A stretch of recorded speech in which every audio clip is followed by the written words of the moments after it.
সোনা মা, আমার সোনা মা। হিংসুকুটি, বাদামে তুমি আমার সঙ্গে একদম কথা বলবে না। কেন? ওভাবে কেন জড়ে এলে? আমি তোমাকে কত মিস করছি। আর শুধু কি আমি, সবাই তোমাকে কত মিস করছে। কত দুঃখ পেয়েছি সবাই। এমন কেউ করে? সোনা যদি সত্যি তোমার মেয়ে হয়ে থাকে তাহলে আমি তার বাবা হতে পারবো না। আমি কি বেড়ে জেনে ভিতরে আসলে বলো? একটু অসুবিধে ছিল মা। কি ছিল অসুবিধে? কি হয়েছিল বলো? কে কিছু বলেছিল তোমায়?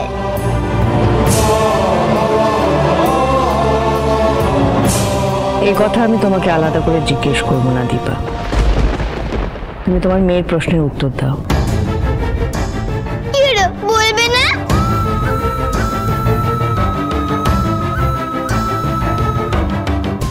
সোনা, তোমাদের যাতে ওখানে কোনো অসুবিধা না হয় তাই আমি চলে এসেছি। কি বললে তুমি?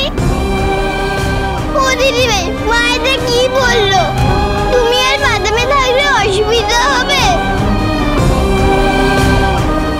তোমরা না থাকলে তো আমার কত কষ্ট হবে, সেটা তুমি জানো না?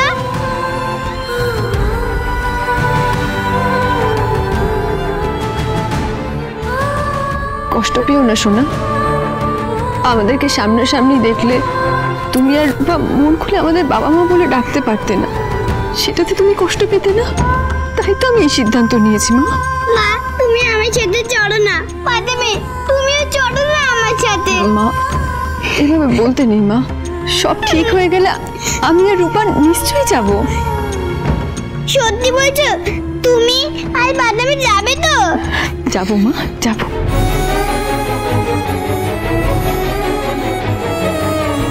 কারেন্ট কতক্ষণ ধরে নেই?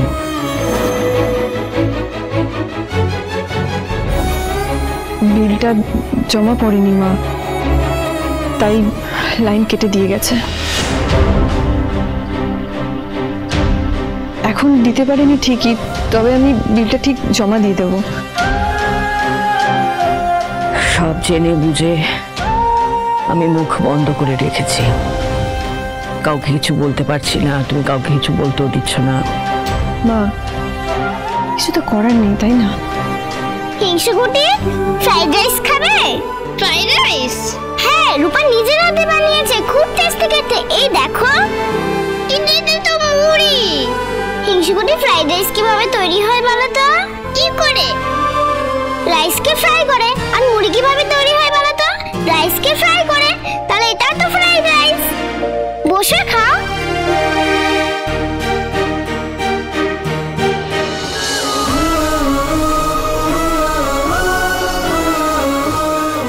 কি কেমন টেস্টি না? খুব ভালো। বাদামে, তুমি খাবে না? দাও, আমি খাইয়ে দিচ্ছি।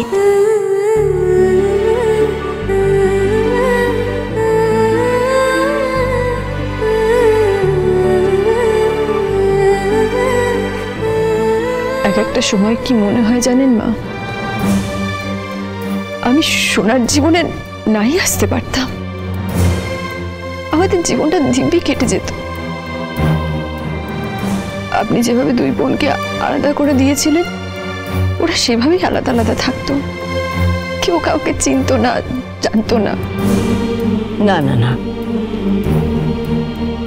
আগেও কোনোদিনও সেটা হয়নি, এখনো হবে না। রক্তের টানকে কেউ অস্বীকার করতে পারেনি কোনোদিনও। শোনো, তুমিও পারবে না, সূর্যও পারবে না, এটাই ভবিতব্য। শুধু আমার কপালের দোষে ওদের। কার কপালের দোষ আমি জানি না মা, তবে এটুকু বুঝতে পারছি, যা ঘটছে যা হচ্ছে তাতে কারোরই কোনো হাত ছিল না। দিদি ভাই, মাকে যেটা দেবো বলে এনেছি সেটা দেবে না? কি এনেছো সোনা? টাকা। আমার তো অনেক টাকা।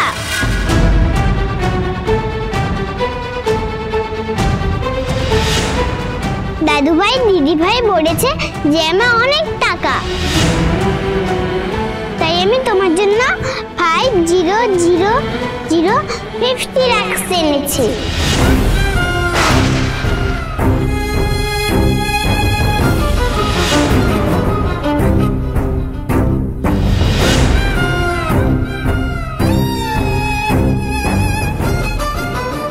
মা ও এসব কি বলছে? মা তুমি প্লিজ টাকাটা নাও, না বলো না। আমি জানতাম তুমি আর বাদামে এখানেই চলে আসবে,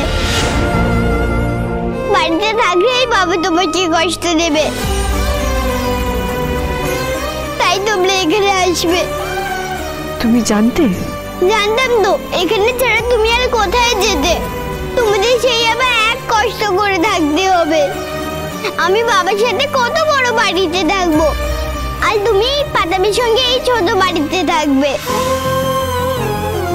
এটা আমি কিছুতেই চাই না।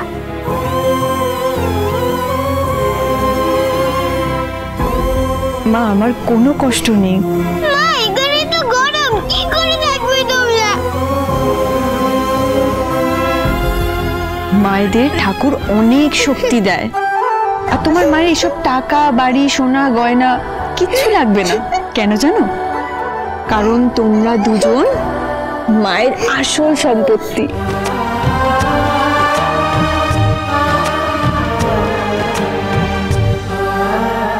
মা আমি বললেও নেবে না। আমি জানতাম তুমি আর বাবা কখনো একসাথে থাকবে পারবে না, তাই বলছে প্লিজ নাও না মা। শোনো মা, এরকম জেদ করে।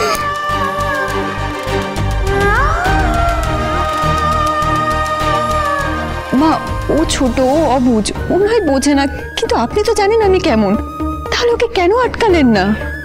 আমি জানি তুমি কেমন, আমি এটাও জানি সোনা কেমন। আমি শুধু সোনাকে এটাই দেখাতে চেয়েছিলাম ওর মার সামনাসামনি ঠিক কেমন। হাজার হাজার কোটি কোটি টাকা দিলেও তার মা নিজের জায়গা থেকে এক চুলো সরবে না।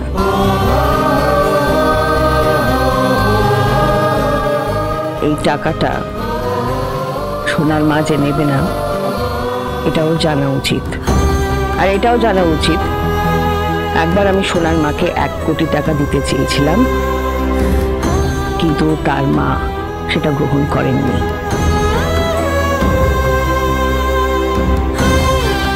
আর এটাই সোনার মায়ের আত্মসম্মান, সেলফ রেসপেক্ট। আচ্ছা ঠিক আছে, তুমি যখন এখানে এত কষ্ট করে থাকবে তখন আমিও থাকবো এখানে, কোথাও যাব না। তুমি এখানে থাকবে দিদি ভাই? কেন থাকবো না? পাতামে আর মা যদি পারে তাহলে আমিও পারবো, কোথাও যাব না।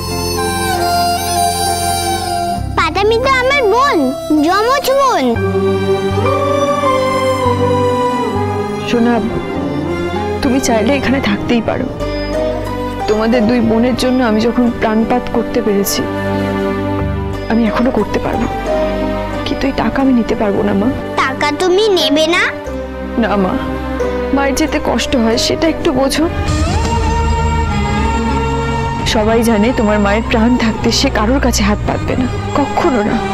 মা আমার জিনিস সরিয়ে নেবে না? হ্যাঁ মা, নেব তো। যেদিন তুমি বড় হয়ে নিজে রোজগার করবে সেদিন আমার তোমার কাছ থেকে জিনিস নেব। মা তুমি কি আমার উপর রাগ করেছো যেমন দিদি ভাই উপর করেছিলে? না মা, আমি তোমার উপর কেন রাগ করব? মায়েরা সন্তানদের ভালোবাসে, আগলে রাখে। সন্তানদের উপর মায়েরা কখনো রাগ করতে পারে? তাই তুমি আমাকে ভালোবাসো তো? হ্যাঁ মা, আমি তোমাকে খুব ভালোবাসি। তুমি আমাকে একটা জিনিস দিতে চাও, তাই তো? তাহলে তুমি আমার একটা কথা শুনবে? কি? তুমি সব কিছুর মধ্যে একটা জিনিস ভুলে যাচ্ছ। কি ভুলে যাচ্ছি?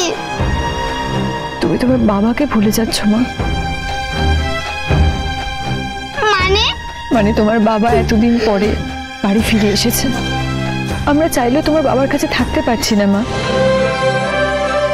তাহলে তুমি আমাদের হয়ে বাবার কাছে থেকো, এটাই আমাদের কাছে মস্ত বড় গিফট। প্রমিস করো। প্রমিস, আমি আমার বাবাকে খুব ভালোবাসবো, খুব কেয়ার লাগবো। তারপরে তোমরা ফিরবে তো? হ্যাঁ মা, যেদিন সবাই সবাইকে ভালোবাসবে সেদিন আমি ফিরবো। যাও, এবার বাড়ি ফিরে যাও।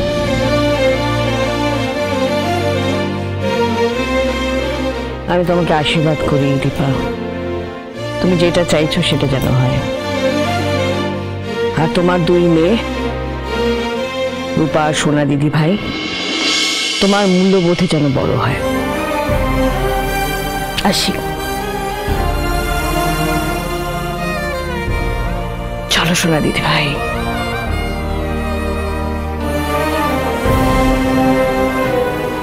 রূপা, এবার পড়তে বসতে হবে মা। যাও, তুমি গিয়ে পড়তে বসো, আমি দরজাটা দিয়ে দিই। যাও।